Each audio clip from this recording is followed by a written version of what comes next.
उद्धव ठाकरे ने नागपुर में एक बड़ा बयान दिया है, जहां पर देवेंद्र फडणवीस को उन्होंने महाराष्ट्र के लिए कलंक बताया है। इस बयान के बाद से पूरे महाराष्ट्र में भूचाल सा आ गया है। बीजेपी के जितने भी कार्यकर्ता नेता हैं वो बेहद आक्रामक हो गए हैं। इस पूरे घटनाक्रम पे हमारे साथ बात करने के लिए शिवसेना के वरिष्ठ नेता रामदास कदम जी हैं। सर, उद्धव ठाकरे जी ने महाराष्ट्र को कलंक लगाने का काम, अपना घर भरने का काम, शिवसेना के नेताओं को ख़त्म करने का काम ये उद्धव ठाकरे ने किया है। जब एक उंगली सामने वाले के ऊपर दिखाते हैं, देवेंद्र जी के ऊपर दिखाते हैं, तो बाकी रह गया 4 उंगली खुद के ऊपर आता है। इसका ख्याल शायद उद्धव ठाकरे को नहीं है। राज ठाकरे को बाहर निकालने का काम भी उद्धव ठाकरे ने किया है। मैं साक्षी हूँ। राज जी ने क्या मांगा था? एक पुणे जिला और नासिक जिला खाली मुझे 2 मैं संभालता हूँ, बाकी उद्धव तुम संभालो सब। नहीं बोलो, एक म्यान में 2 तलवार नहीं होती है। तो राज ठाकरे जी पहले पॉलिटिक्स में थे, ये उद्धव नहीं था। उद्धव कहा था, उद्धव को तो बाद में आया। उसको खड़ा होता था, उसका हाथ पाँव कांपते थे भाषण देने के लिए। सही में पार्टी का काम करने का शुरुआत एक राज ठाकरे ने किया, पक्ष संगठन बांधने का काम राज जी ने किया है। और मैं उसका साक्षी हूँ। 12 नवंबर को मैं राज्य के साथ में थे उस वक्त हम लोग। और मैं राज ठाकरे का आदमी हूँ, मैं उनके गुट में हूँ दोनों जैसा। और इसके ऊपर 95 में भी जब सत्ता आई तो मेरे ऊपर अन्याय करने का काम भी उस वक्त उद्धव ठाकरे ने किया था। उद्धव ठाकरे जलसी है, खूनी है।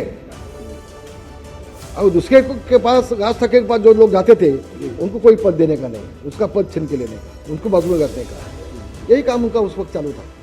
राज्य आज नहीं बोलते, उनका बड़प्पन है, लेकिन मैं उसका साक्षी हूँ। 2014 और 17 में भी ये कहा गया कि प्रस्ताव राज ठाकरे की तरफ से गई थी कि जो है ठाकरे परिवार फिर से साथ में आ जाए। मैं ही प्रस्ताव लेके गया था, मैं ही प्रस्ताव ले गया था, लेकिन उस वक्त भी उद्धव ठाकरे ने ना बोला। उद्धव ठाकरे के जो कुटुंब के लोग हैं, मैं किसका नाम नहीं अभी लेना चाहता हूँ, उन्होंने ना बोला, उन्होंने भी ना बोला। तो उनको कोई हिस्सेदार नहीं चाहिए, अपने कुटुंब का आदमी कोई बड़ा नहीं होना चाहिए, हमारे हिस्से में कोई नहीं आना चाहिए।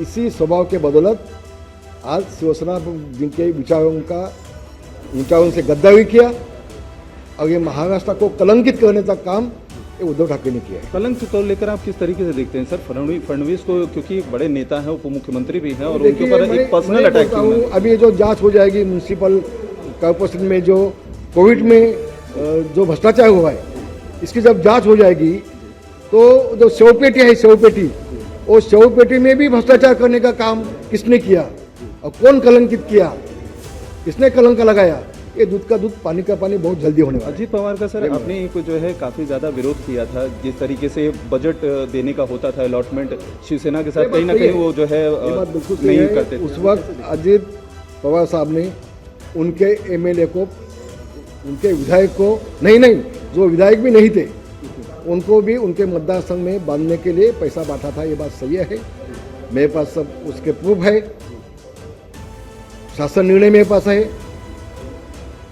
लेकिन उन्होंने अपना पक्ष बढ़ाने का काम किया, क्योंकि हमारे जो मुख्यमंत्री बन गए थे उद्धव ठाकरे, वो सोए थे मातोश्री में, वो मातोश्री के बाहर नहीं निकले थे।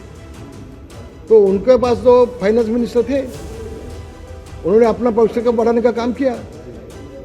ये हमारे जब नाना खोटा होता है, हमारी सिक्का खोटा होता है, तो अजीत पवार को हम दोष को देने का, उन्होंने उनका काम किया पार्टी का। हमारा आदमी सो गया, मातोश्री से बाहर निकला नहीं 2.5 साल। वित्त मंत्रालय अभी वापस से कोशिश कर रहे हैं सर, जो है उसको लेकर कुछ नाराजगी आप लोगों की तरफ? मुझे पता नहीं। मंत्रिमंडल विस्तार सर पेच फंसा हुआ है, आपको क्या लग रहा है क्यों फंसा हुआ है? किस वजह से? रायगढ़ पे भी जो है मामला अटका हुआ। कुछ फंसा नहीं, बहुत जल्दी सब सुलझ जाएगा, आपको पता चलेगा। धन्यवाद। हमसे बात करने के लिए बहुत बहुत शुक्रिया। तो ये थे रामदास कदम, जिनका साफ तौर पर कहना है कि मंत्रिमंडल विस्तार को लेकर कोई पेच फंसा नहीं है, जल्द ही विस्तार हो जाएगा। लेकिन जिस तरीके से उद्धव ठाकरे के ऊपर अटैक किया गया है कि राज ठाकरे को पार्टी से बाहर निकालने के लिए पूरा षड्यंत्र उद्धव ठाकरे ने किया था, कहीं ना कहीं महाराष्ट्र को कलंकित करने का काम उद्धव ठाकरे ने किया है, न कि देवेंद्र फडणवीस ने।